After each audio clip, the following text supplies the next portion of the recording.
Nous sommes au ministère norvégien de la Justice et de l'Intérieur. Nous avons demandé un rendez-vous avec le ministre quelques heures plus tôt. Il nous a dit de passer à son bureau. Bonjour, bienvenue. Bienvenue dans mon bureau. Le bureau du ministre norvégien de la Justice et de l'Intérieur. Nommé il y a 2 ans, Knut Storberget n'a presque rien changé à la déco. J'ai juste apporté quelques photos de ma fille et aussi une œuvre d'art contemporain de mon autre fille.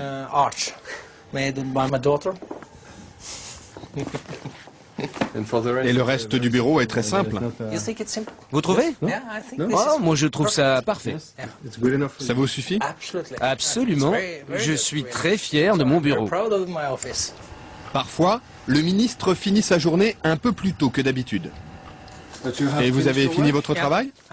Oui, j'arrête là. Et quelle heure est-il? Ne le dites pas au Premier ministre, mais il est 15h15. Il est temps d'aller chercher mes enfants à l'école et à la crèche.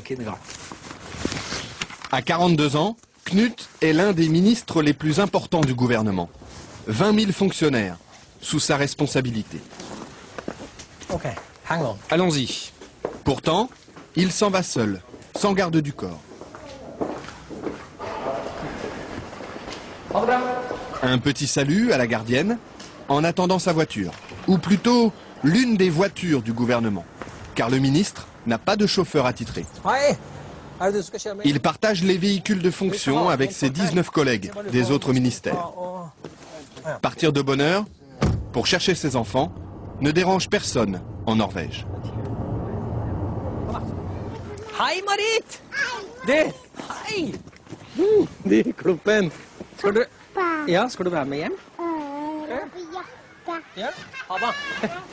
La crèche et l'école de ses 2 filles sont à quelques pas de sa maison, dans un quartier résidentiel et tranquille d'Oslo.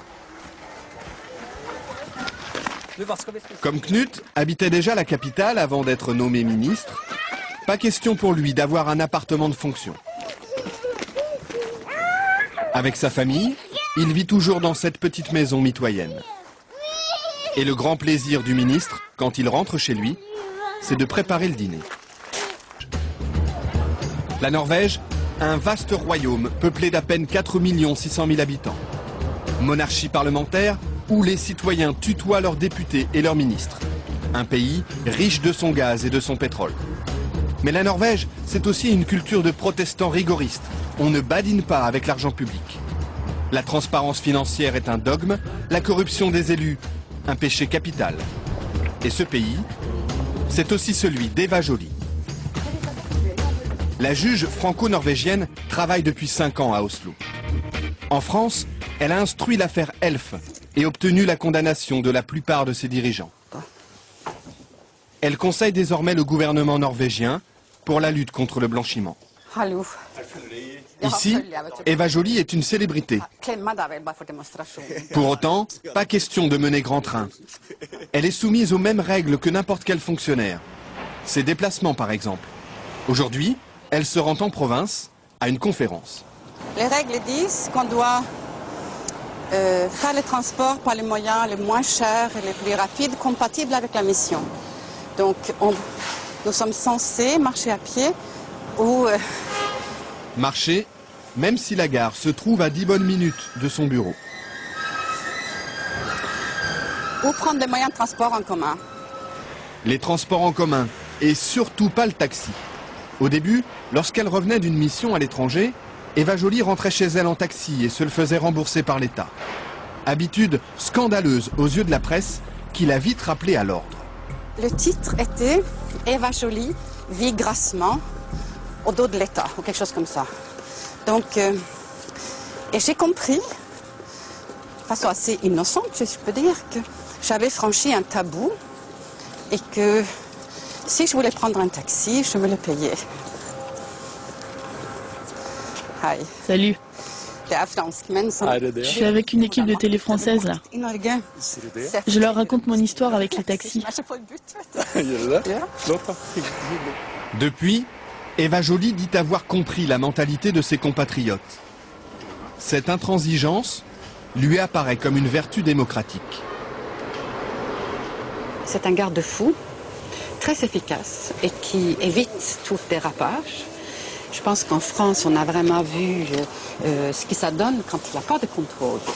Et aujourd'hui, on trouve un état je pense, de mépris du politique qui est beaucoup dû à tous les excès non réprimés, non constatés même. En France. En France. En France, élus et ministres disposent d'une enveloppe pour leurs frais quotidiens, sans justificatif. En Norvège, c'est l'inverse. Ils doivent tout avancer et ne sont remboursés que sur facture. La preuve, avec le ministre des Affaires étrangères en déplacement officiel dans le nord du pays. Là aussi, sans garde du corps. Ce jour-là, il inaugure une école de commerce, visite une base militaire, rencontre les élus locaux. Et il déjeune comme tout le monde sur le pouce. Sandwich, café et gâteau sec. Cette fois-ci, ce sont ses hôtes qui l'invitent. Le ministre n'a rien à débourser. C'est lui qui paie le café. Mais d'habitude, il dispose d'un forfait très serré. 50 € pour 2 repas, 120 € la nuit d'hôtel.